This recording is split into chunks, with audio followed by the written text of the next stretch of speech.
ETF index mutual funds నేర్చుకుని stock మార్కెట్లో రాణించాలనుకుంటున్నారా? వెంటనే ఈ నెంబర్కి కాల్ చేయండి. నమస్తే అమ్మా. నమస్తే తల్లి. అమ్మా, తొలి ఏకాదశి మన పండగలలో ఫస్ట్ పండగ ఇదే. ఇది స్టార్ట్ అయ్యాకే అన్ని పండగలు వస్తాయి కదా. అయితే తొలి ఏకాదశి రోజు పాటించాల్సిన నియమాలు ఏంటి? అయితే ఉపవాసం అయితే ఎలా ఉండాలి? ఆ రోజు అన్నం కూడా ఇంట్లో వండకూడదు అంటారు కదా, ఎందుకు? దాని పేరే తొలి ఏకాదశి. తొలి ఏకాదశి అంటే ఇంతకుముందు ఏకాదశి లేదా? 15 రోజుల ముందు ఇంకో ఏకాదశి వచ్చిందిగా. జ్యేష్ఠమాసంలో ఏకాదశి ఉంది కదా. మరి దీన్ని ఎందుకంటారు అంటే ఇది చాతుర్మాస్యంలో తొలి ఏకాదశి. చాతుర్మాస్యం అంటే 4 నెలలు పాటించేటటువంటి ఒక వ్రతానికి చాతుర్మాస్య వ్రతం అని పేరు.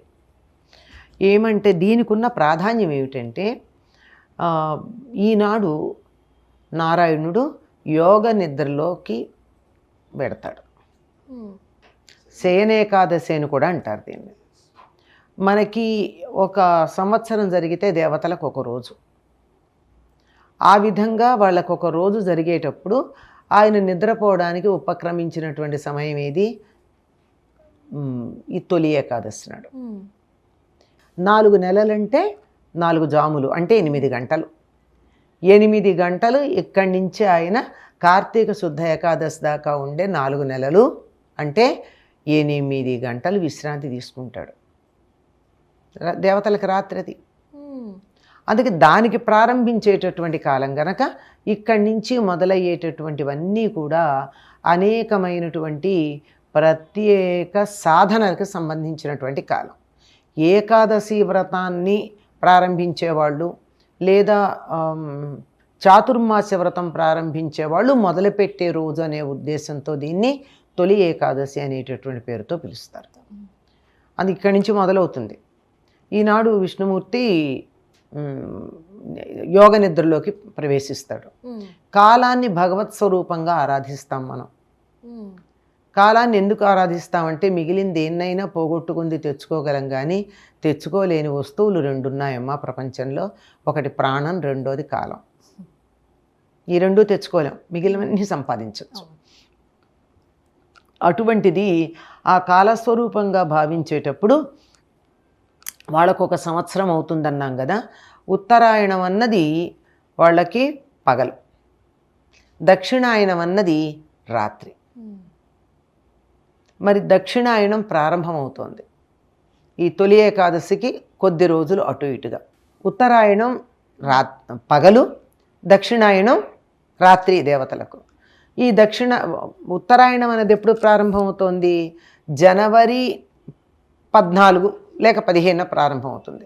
సరిగ్గా 6 నెలల తర్వాత అంటే జూన్ 16, 15 లేక 17 అప్పుడప్పుడు తేడాలు వస్తున్నాయి. ఈ సమయంలో దక్షిణాయనం ప్రారంభమవుతుంది. దక్షిణాయనం అంటే వాళ్ళకి రాత్రి వచ్చిన తర్వాత విశ్రాంతి తీసుకునేటటువంటి సమయం కనుక ఆయన యోగ నిద్రలో ప్రవేశించేటటువంటి కాలం ఏదైతే ఉందో అది ఎప్పుడు అంటే దక్షిణాయనం రాగానే సూర్యుడు అస్తమించంగానే పడుకుంటామా మనం? కాసేపు ఆగి కదా. ఆ సమయానికి అటు ఇటుగా సరిపోయేటట్టుగా ఆయన యోగ నిద్రకి చేరేటటువంటి కాలం కనుక ఆ కాలాన్ని దక్షిణాయనంగా చెప్పుకుంటాం. శయనేకాదశి అని కూడా అంటారు. ఆనాడు ఏం చేయాలి అని కదా మీరు అడిగారు. అది విష్ణువుని ఆరాధించేటటువంటి కాలం, చాతుర్మాస్య ప్రారంభం. ఈ చాతుర్మాస్యం కూడా సన్యాసులు పాటించే చాతుర్మాస్యం ఒక పద్ధతి ఉంటుంది, గృహస్థులు పాటించే చాతుర్మాస్యం ఒకటి ఉంటుంది. సన్యాసులైతే ఎప్పుడు తిరుగుతూ ఉంటారు, వాళ్ళు ఒక ప్రదేశంలో స్థిరంగా ఉండకూడదు కదా. అట్లాంటి వాళ్ళు ఈ 4 నెలలు ఒక చోట కుదురుగా ఉంటారు. గృహస్థులు కూడా చాలామంది ఒక్కొక్క నెల ఒక్కొక్క పదార్థాన్ని వర్జించి తింటారు. ఒక నెలలో పెరుగు తినరు, ఒక నెలలో పాలు తినరు, ఒక నెలలో కూరలు తినరు, ఒక నెలలో పప్పు తినరు. ఇలా 4 నెలలు అంటే శరీరంలో ఒక రకమైనటువంటి డైట్ ఫాలో అవ్వడమే, అంతకన్నా ఇంకేముంది. అంటే ప్రకృతిలో మార్పులు వచ్చినప్పుడల్లా మన శరీరాన్ని దానికి అనుగుణంగా మార్చుకోవడంలో ఇది ఒక భాగం. ఇలా ఉండేటటువంటి నియమం పాటించటం మొదలయ్యేటటువంటి రోజు ఏకాదశి. ఏకాదశికి హరివాసరం అనే పేరు కూడా ఉంది.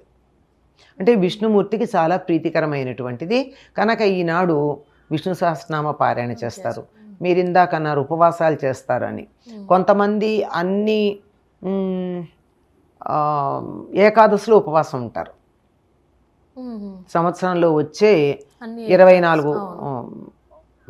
ఏకాదశులు, ఈ సంవత్సరం 26 వస్తాయి విశేషం. ఆహా. అధిక మాసం ఒకటి ఉంది కదా, ఈ 24 లేక 26 మాస ఏకాదశులు ఉపవాసం ఉంటారు. మ్మ్. అలా ఉంటే ఆరోగ్యం బాగుపడుతుందని చెప్పి ఓషినూరి సుబ్బికునే ఎవరు ఉన్నారు ఆయనకి అలా ఇచ్చిన దానికి నోబెల్ బహుమానం కూడా వచ్చింది కదా, ఉపవాసం వల్ల వచ్చే ఉపయోగం. దాన్ని ఏకాదశి నాడు చేయడం అనేది మన వాళ్ళు పద్ధతి పెట్టారు. మ్మ్. దానివల్ల ఇంకా ఎక్కువ ఉపయోగం ఉంటుంది. అంటే ఇంకొకళ్ళు ఎవరైనా నోబెల్ బహుమానం తెచ్చుకోవడానికి ఏకాదశి నాడే ఎందుకు ఉపవాసం చేస్తే మంచిది అన్న దాని మీద వాళ్ళు పరిశోధన చేసి నోబెల్ బహుమానం తెచ్చుకోవచ్చు. అంటే మనకి ఎన్ని నోబెల్ బహుమానాలు రావాలమ్మా మన సనాతన సంప్రదాయానికి, అవును. ఒక్కొక్కటిను.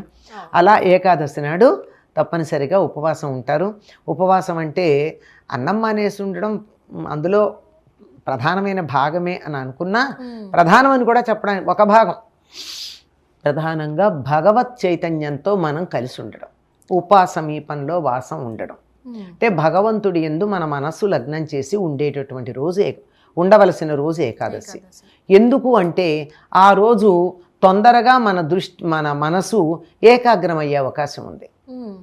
ఎందుకు అలా ఆ రోజున ఏకాగ్రం అవుతుందంటే ఏకాదశి అంటే 11, 10 జ్ఞానేంద్రియాలు, 10 కర్మేంద్రియాలు, వీటి మీద పెత్తనం చేసేటటువంటి మనస్సు ఈ 11 ఏకోన్ముఖంగా ఉంటాయట, ఒకే రకంగా ఉంటాయి. ఎట్లా పడితే అట్లా చల్లా చెదరు కావు.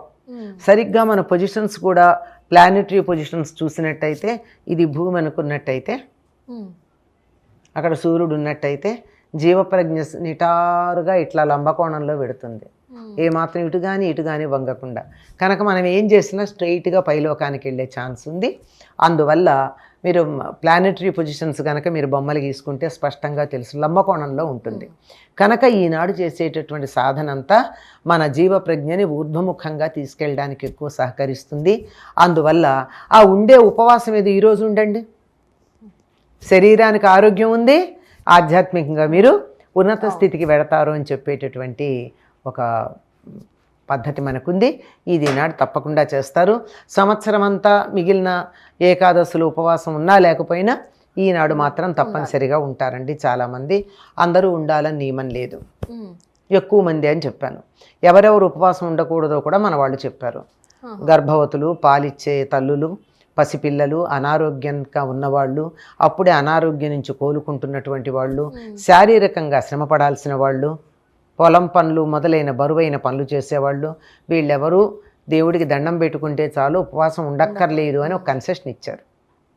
మన సంప్రదాయం చాలా శాస్త్రీయము, హ్యూమెన్ అంటే మానవతా దృక్పథంతో చెప్తుంది మన పద్ధతులన్నీ.